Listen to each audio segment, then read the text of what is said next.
Quero desde já externar minha gratidão a Deus por tudo que foi realizado aqui desde ontem. Ontem nós demos início a este momento de compromisso, de atividades que realizamos aqui com o Seminário de Educação. Hoje nós tivemos um estudo bíblico sobre dons espirituais.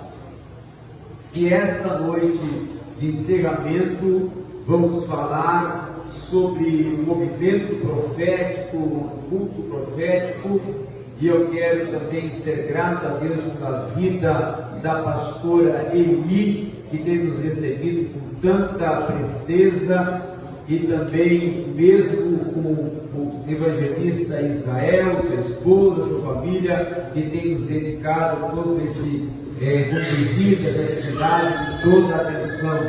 Quero também louvar a Deus por cada irmão, cada irmã, cada jovem, cada criança que se encontra presente aqui nesta noite.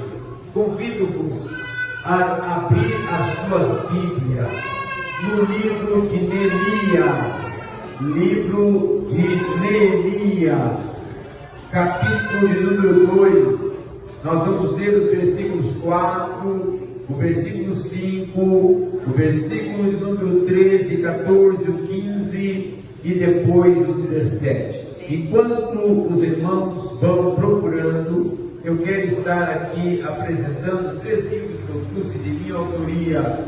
Primeiro livro, Fundamentos Escatológicos de Daniel. Este livro eu trato sobre a profecia do profeta Daniel. Você pode estar adquirindo ali no fundo com o evangelista Israel, ele está por um preço todo especial. O outro é o Escatologia Pentecostal. Esse livro tem um tratado escatológico dentro do contexto que nós pentecostais defendemos. Você pode também estar adquirindo ali com o evangelista Israel. E este aqui, Hermenêutica Pentecostal, para conhecermos a realidade do que nós pentecostais cremos enquanto nossa doutrina e enquanto dons espirituais e enquanto história do movimento pentecostal. Esteja adquirindo no final ali do evangelista Israel. Vamos então ler a palavra de Deus. Neemias,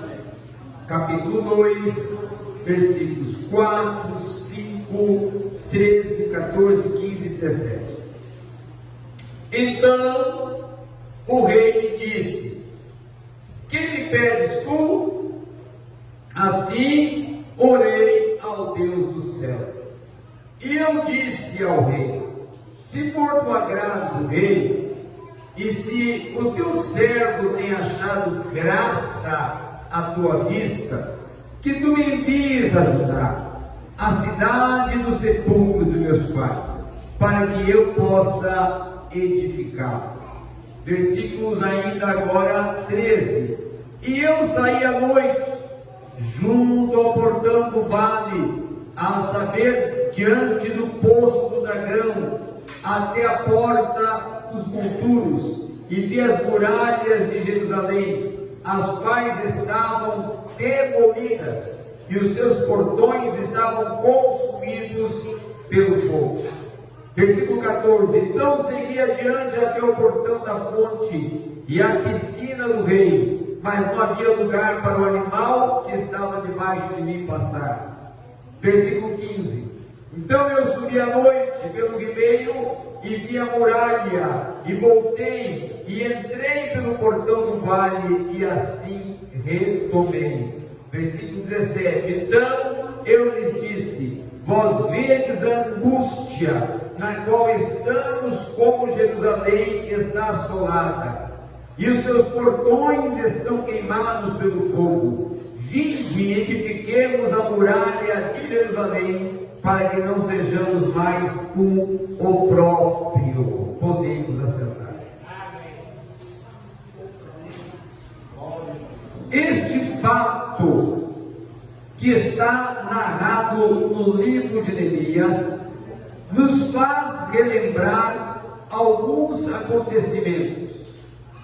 Nos dias que reinava sobre Judá o rei Jeoaquim, filho de Joaquim. Este reinava sobre Judá, reino do sul, quando Nabucodonosor inviste contra Judá.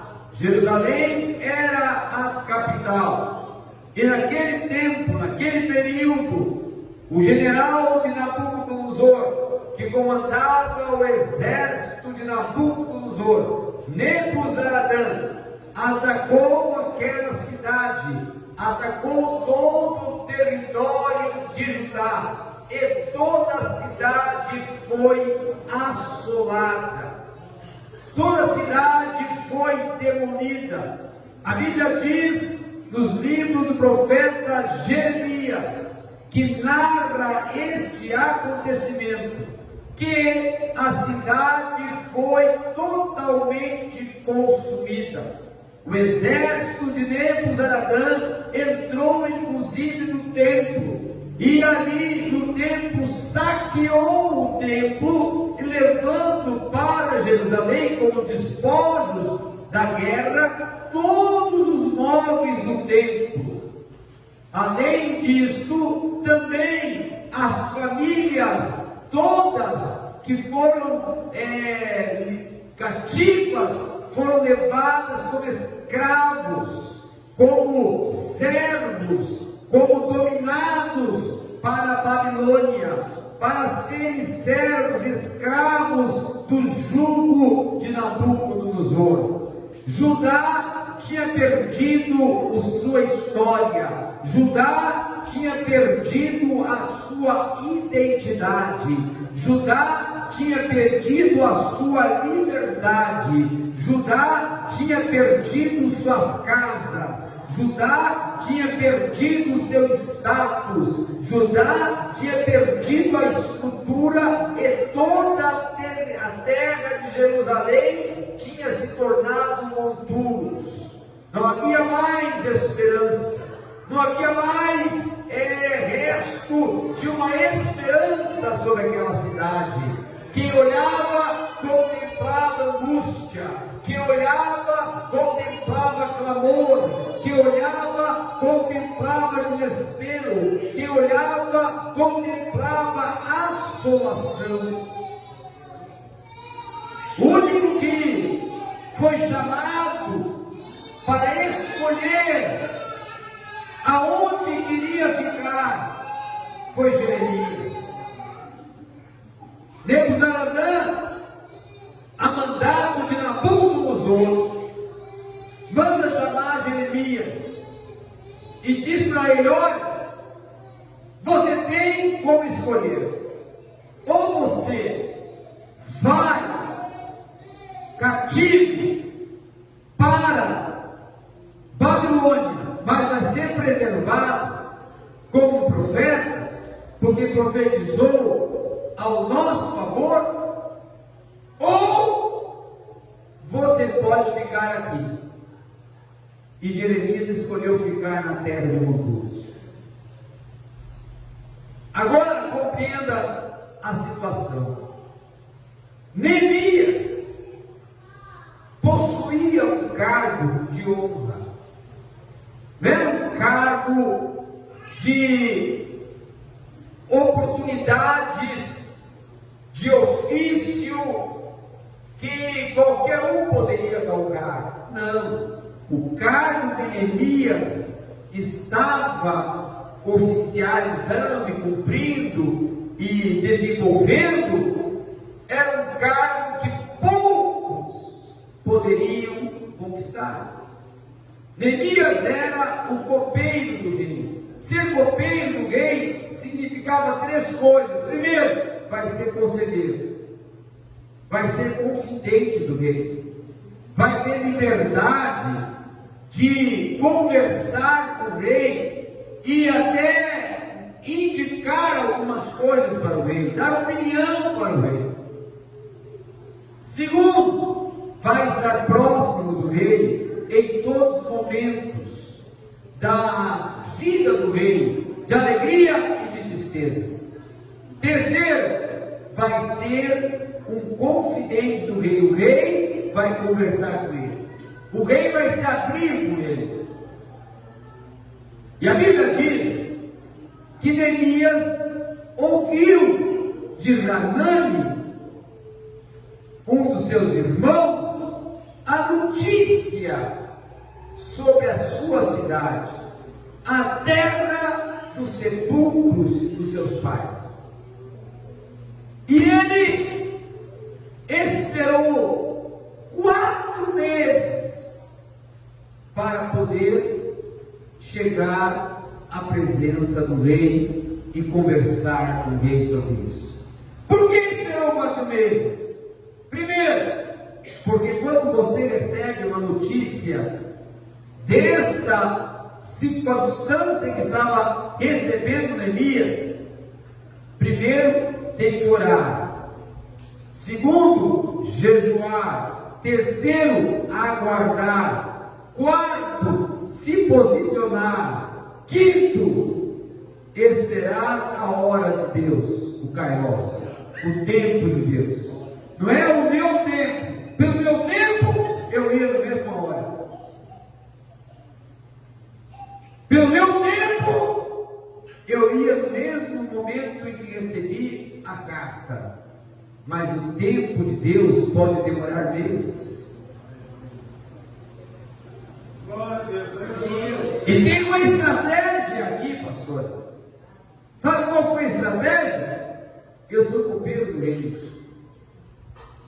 Eu conheço a hora certa de falar com o rei. Eu sei a hora que o coração dele vai estar favorável. Eu sei a hora que o coração dele vai estar aberto. E Neemias esperou o coração do rei ficar favorável, estar aberto. E aí ele fala com o rei. Quando o coração do rei está aberto, quando o coração do rei está favorável, a resposta foi sim. Mas foi não somente um sim, de liberar Neemias para ir reedificar a terra de Jerusalém, reedificar os muros, não.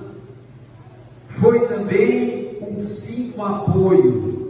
Eu vou te dar cartas para chegar em cada um dos governadores, para poder eles te fornecerem materiais, te fornecerem homens, te fornecerem estrutura, para você poder ir para lá e reconstruir a cidade. Agora, entenda aqui uma coisa. Quando o rei Ciro ele assinou o edito de libertação dos cativos de Jerusalém, eles primeiro foram levados, a primeira leva dos cativos foi conduzida por Zorobabel, a segunda leva por Esdras, e eles tentaram reconstruir a cidade desde a primeira leva, só que não tiveram força, não tiveram ânimo e não tiveram nem motivação. Tentaram reconstruir o templo, passou-se 15 anos, nós não vamos conseguir. Os inimigos se levantaram para desmotivar, encorajando eles a desistirem, e eles tomaram a decisão de desistir. 90 anos depois de entrarem na terra, 90 anos olhando para a terra, aqui não tem mais solução. 90 anos, dia após dia, olhando os conturos, aqui acabou a minha esperança. 90 anos olhando para os muros, nunca mais vou ver esses 2,5 km de muros levantados. 90